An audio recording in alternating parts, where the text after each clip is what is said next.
sun had climbed high over the Arizona desert, painting the jagged rocks and dusty plains in harsh, golden light. Heat shimmered across the horizon, turning distant cliffs into wavering shapes. Eli Cole, a lone rancher, rode slowly along a winding trail that skirted the edge of the canyon.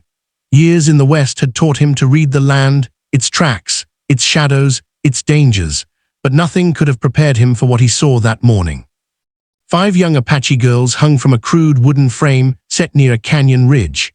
Their arms were bound tightly above their heads, their bodies suspended painfully upside down. Dust clung to their hair and clothes. Some had faint bruises along their faces and arms, others bore the marks of rope burning into their ankles. Their breaths were shallow, uneven, as though every inhale demanded all of their strength. Eli froze mid-step, eyes widening. His heart thudded painfully against his chest. The desert was silent except for the whisper of the wind, carrying a faint smell of sweat and sun-baked soil. In the distance, no one moved, yet he sensed the weight of unseen eyes, the possibility that the stepfather might still be nearby. Instinct warred with reason. A simple farmer like Eli was not trained for this sort of violence. Most men would turn and leave, claiming ignorance or fear. But something inside him stirred, an unspoken understanding that leaving these girls to die would make him complicit. Every year he had spent on the land, tending crops, guiding cattle, learning to survive, had prepared him for work, not rescue. But courage often arrived in the strangest forms, and Eli felt its pull. He dismounted slowly, keeping his hands visible and speaking softly, even though he was alone. "I'm not here to hurt you," he called. The wind carried his words toward the girls, who stared at him with wide, cautious eyes. One of them, the eldest perhaps, her dark hair falling into her face, whispered, "Please, don't let him return." Her voice was fragile, but her tone carried a quiet strength, a refusal to surrender entirely to fear. Eli swallowed. "I'll get you down," he said carefully, moving toward the nearest rope. He knew that every motion mattered. A sudden shift could injure them further or alert any hidden men to his presence. The first rope was rough, worn, and pulled tightly. Eli's knife bit through it with a metallic scrape. The girl he freed nearly collapsed into the dust, and he caught her, steadying her trembling body. She looked up at him, eyes wide with relief and disbelief. "Thank you," she whispered. The words were faint, but they carried a weight heavier than any desert sun. Eli's gaze moved to the remaining 4 girls. Each hung precariously, their small frames trembling. "One at a time," he muttered, steeling himself. "We get through this together." Dust swirled around them as he prepared to cut the next rope, knowing the first act of mercy was only the beginning of what the day would demand. Eli moved carefully from one girl to the next, knife in hand. Each rope was a test of patience and steadiness. The sun blazed overhead, casting sharp shadows across the canyon floor. The girls' limbs shook from the strain of being hung upside down for hours, perhaps longer. Dust clung to their faces, and tears streaked faint trails through the dirt. The second girl fell into Eli's arms with a soft gasp. He steadied her, murmuring words of encouragement. "It's all right, you're safe now." Her wide eyes searched his, looking for certainty, and he offered a firm nod. She exhaled slowly, a fragile sigh of relief. He worked quickly but deliberately. One by one the girls were freed. Their bodies were weak but not broken. Eli guided them toward a patch of shade beneath a rocky overhang. "Rest here for a moment," he said. Their small faces, illuminated by sunlight and dust, reflected relief mixed with fear. None spoke much, but each movement told him they were alive, and for now that was enough. Eli glanced around. The desert was silent, too quiet. He knew the stepfather might return or, worse, have left men to follow the girls' trail. The canyon offered cover, but only for a short time. He helped the girls stand, one by one, supporting them as they wobbled on weak legs. "Do not look back," he said, his voice firm but gentle. "Keep moving. You are safe as long as you don't stop." They followed him carefully, stepping over loose stones and low shrubs. Each small step required balance and trust. Eli's horse waited a short distance away. He motioned for them to mount. "One at a time," he said. "I'll help each of you." The first girl climbed on shakily. Eli held her steady, sensing the tension in every muscle. When all 5 were mounted, he led the horse slowly down a narrow trail, keeping low to avoid being seen from above. Dust clouds swirled in the late afternoon sun, creating an almost ghostly haze around them. Halfway through the canyon, Eli paused behind a cluster of boulders. From this vantage point, he could see for miles. No riders appeared, but his instincts told him danger was near. "We have to keep moving," he whispered. "The longer we linger, the closer they get." One of the girls leaned forward, her voice trembling. "Will he come back for us?" Eli shook his head. "We are too far now. He won't find us here. Stay calm and hold on." The girls huddled together as the horse moved again, shadows lengthening across the canyon walls. Every step was careful, deliberate. They were alive, but the desert offered no guarantees. Every moment brought them closer to freedom or to confrontation. As the sun dipped lower, painting the canyon in shades of gold and red, Eli knew their journey had only begun. The girls' survival depended not just on speed, but on his courage, and on the choices he would make in the hours ahead. Eli led the girls carefully along the narrow canyon trail, their horses' hooves crunching softly against the dry stones. The air was thick with heat and dust, and every rustle of wind made him tense. He knew the stepfather wouldn't let them go easily. The desert was wide, but skilled trackers could follow even the faintest trail.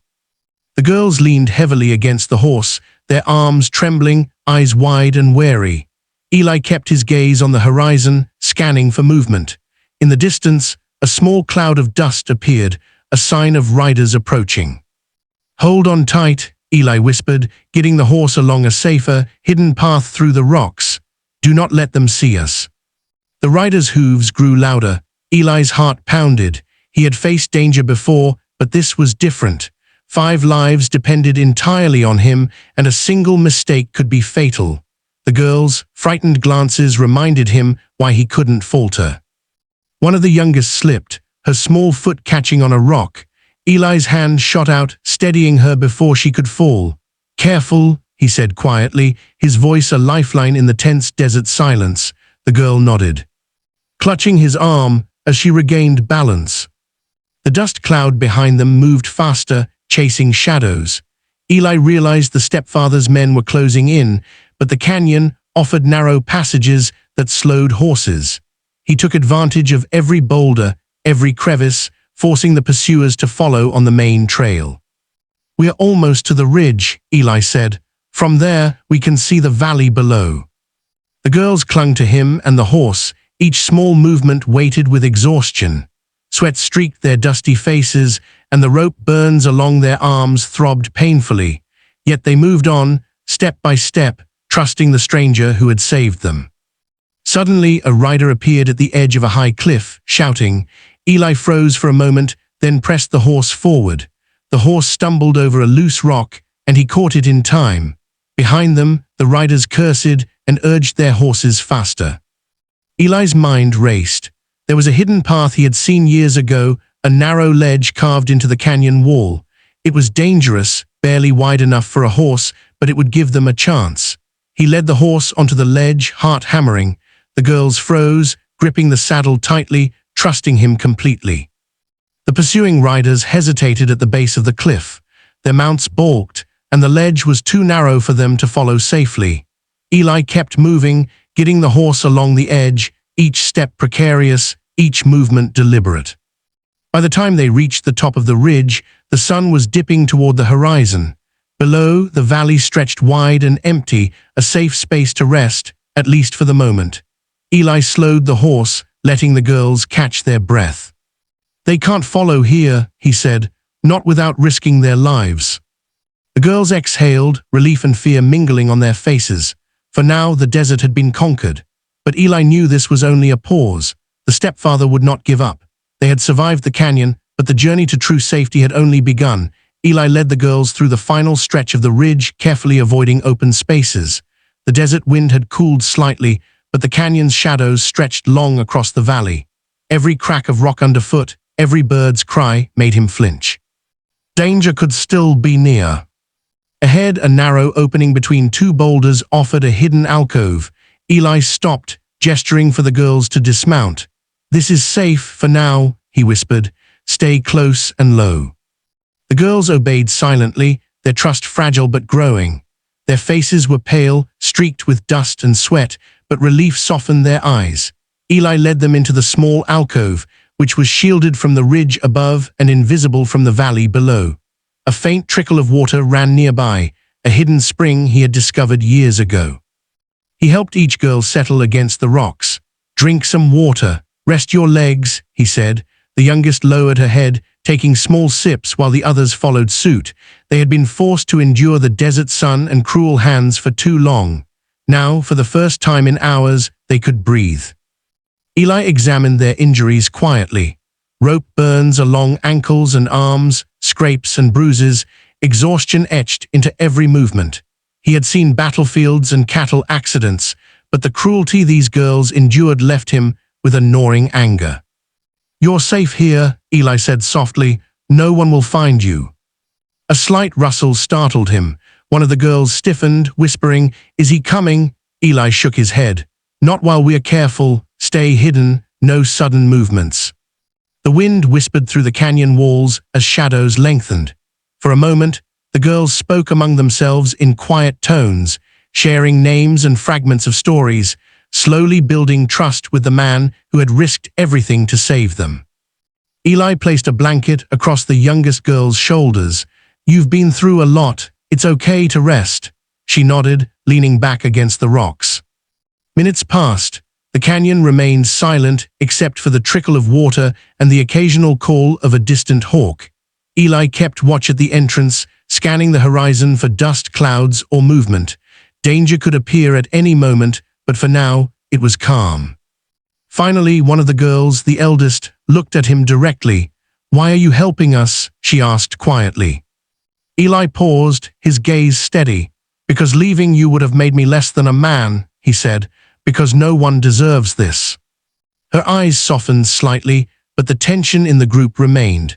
The canyon had offered a temporary reprieve, but it would not protect them forever. Eli knew they had to move before night fully fell, before shadows hid more than the setting sun. "Rest as much as you can," he said. "We move again at first light, together." The girls nodded, leaning against the rocks and each other. Eli remained at the entrance, eyes scanning the horizon, rifle close, heart steady but wary. The desert had tested them all. It had taken from them, but it had also given one chance at survival. The night would be short, the road ahead dangerous, but for now they were alive, and that was everything. Dawn broke over the canyon in a wash of pink and gold. Eli nudged the girls awake gently. "We move before the sun fully rises," he whispered. Their eyes were heavy with exhaustion, but they understood the urgency. Every second of delay could allow the stepfather or his men to catch up. The horse waited nearby, and one by one, Eli helped the girls mount. He adjusted their positions to ensure balance, keeping them close to him. Silence fell over the group as they began the careful descent from the ridge. The valley below stretched wide and open, dusted with morning haze. Eli scanned the horizon constantly. A faint line of dust caught his eye in the distance. He froze. "They're here," he said softly. The girls stiffened, gripping the horse tightly. "Stay low and do exactly as I say." The riders appeared gradually, 3 men, armed and determined, moving fast along the canyon floor. They had missed the hidden ridge, but Eli knew they would eventually find the main trail. The girls' breaths quickened, their fear palpable. He kept his voice calm, steady, anchoring them. "Follow the narrow path along the rocks," Eli instructed. "It's risky, but it will slow them down. Do not panic." The horse carefully picked its way along the jagged ledge. Below, the riders' horses galloped blindly, following the main trail. Dust kicked up around them, but Eli's chosen path kept them hidden. The canyon walls rose sharply, providing cover from sight and a wall of protection against bullets. Suddenly, the horse stumbled over loose gravel. Eli's hands shot out, steadying the horse while pulling the youngest girl closer. "Careful," he said. "One misstep and we all could fall." The girls murmured quiet reassurances to each other, leaning into him and each other for balance and courage. They continued, moving slowly but deliberately. The riders below realized they had lost sight of the group and slowed, shouting commands to one another. Eli glanced back, then ahead. The hidden alcove he had scouted the day before was near, a narrow cave in the canyon wall that could provide temporary refuge if they were discovered. "Almost there," he whispered. The girls leaned forward, exhausted but alert. Every muscle in their bodies screamed with fatigue, every heartbeat a reminder of what they had endured. By midday they reached the cave. Eli dismounted first, helping the girls down one by one. Inside, the shadows provided cover, the walls hiding them from any prying eyes. The air was cooler here, scented faintly with earth and stone. The girls slumped against the wall, relief washing over them in silent waves. Eli allowed himself a moment to breathe. They were safe for now, but the desert was unforgiving, and the men pursuing them were relentless. He knew the stepfather would not stop until he had reclaimed control or destroyed anyone who stood in his way. The girls looked up at Eli with a mixture of gratitude and fear. "What happens next?" one asked softly. Eli's eyes swept the horizon beyond the cave. "We survive, and then we find a place where no one can hurt you again."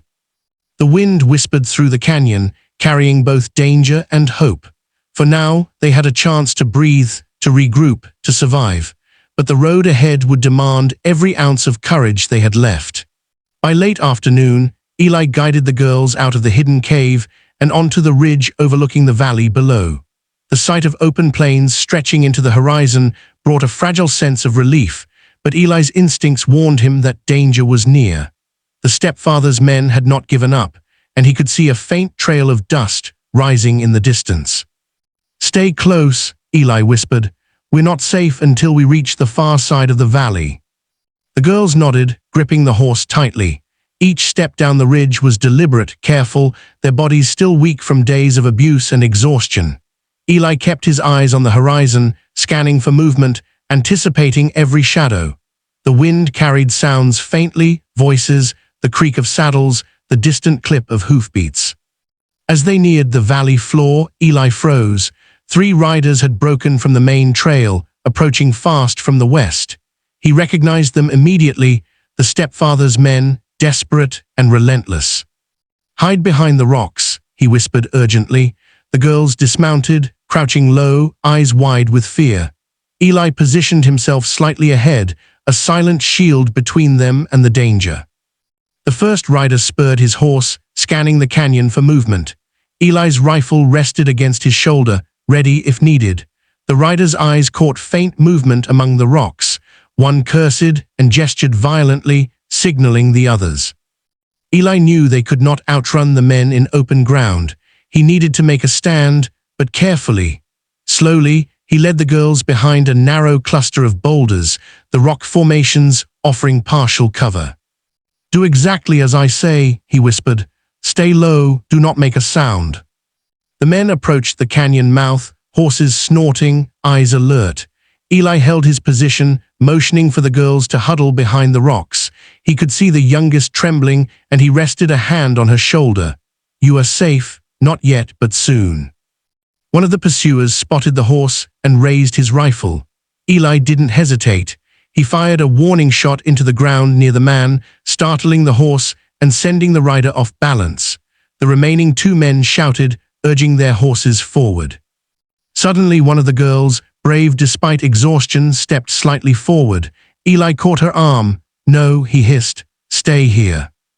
The warning shot and Eli's calm courage bought them precious seconds.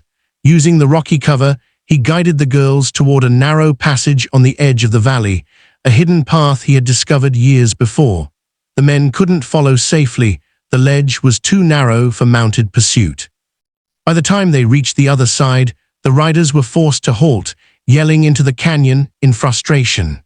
Eli led the girls down into a small, secluded grove, hidden from view, where a fresh spring provided water and shelter. The girls collapsed, exhaustion and relief washing over them. Eli's gaze swept the valley behind them. The danger was temporarily behind, but the stepfather would not give up easily. "You're safe for now," Eli said softly, "but we must keep moving. There is one place where no one can find you, one place where you can truly be free." The girls looked at him, hope shining through fear. For the first time in days, their bodies relaxed slightly. Eli knew the final stretch would be the most dangerous, but also the one that would decide whether they would finally survive. The sun was low over the valley, casting long shadows across the desert floor. Eli led the girls along a narrow, hidden trail that wound toward a cluster of abandoned cabins on the far side of the valley, a place he had discovered years before, long enough to serve as a refuge. Every step was careful. Every sound of the wind or rustling bushes made their hearts race. Almost there, Eli whispered, glancing at the girls. Their eyes, wide with fatigue and fear, now held a fragile spark of hope. They clung to each other and the horse, exhausted but trusting him completely. As they reached the outskirts of the hidden settlement, the sound of approaching hooves reached Eli's ears. His stomach tightened. The stepfather had sent one last rider, desperate to reclaim what he thought was his control. Eli guided the girls into a narrow alcove behind an old stone wall, shielding them from sight. The rider appeared suddenly, scanning the area. Eli stepped forward, standing tall and calm. "There's nothing for you here," he called. His voice echoed across the valley. The man sneered, tightening his grip on the reins. Eli's gaze was steady. "I am the only one you'll find. Leave now, or this ends with me." The rider hesitated, uncertainty creeping into his expression.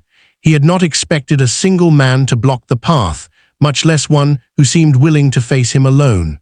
Finally, with a frustrated curse, he spurred his horse and turned back, leaving the valley silent once again. Eli exhaled, relief washing over him. The girls emerged from their hiding place, eyes wide but unafraid. They stepped carefully, tentative at first, then more confidently as the realization sank in, they were safe. "Thank you," the eldest whispered, "for everything." Eli shook his head. "You saved yourselves too, I just helped guide you." The girls smiled faintly, for the first time in days. Their bruises and rope marks remained, but the fear that had dominated their lives for so long had lifted. The valley stretched wide before them, a blank canvas of freedom. Eli led them into the small cabins. Fresh water, shade, and shelter awaited. The girls drank deeply, their laughter quiet but genuine, a sound that felt almost foreign in the harsh desert. Eli watched them, realizing that the desert had tested them all, but courage, trust, and humanity had triumphed. "I can't stay long," he said softly, "but you have a chance now, make it count." The girls nodded. "We will," said one, "because you risked everything to give us a choice." Eli mounted his horse, glancing once at the cabins, the valley, and the endless desert beyond. The sun dipped below the horizon, painting the sky in shades of orange and pink. For the first time in days, he felt a sense of peace. He knew the desert would remain harsh, unforgiving, and full of dangers. But here, in this hidden valley, the 5 Apache girls could begin again, free from cruelty, free from fear, and free to shape their own destiny. Eli rode away slowly, leaving them behind, knowing he had done all he could. The wind carried the scent of the desert, the echo of courage, and the quiet promise of survival. The girls looked out toward the horizon, hearts steady. The past would always linger, but now, at last, the future was theirs.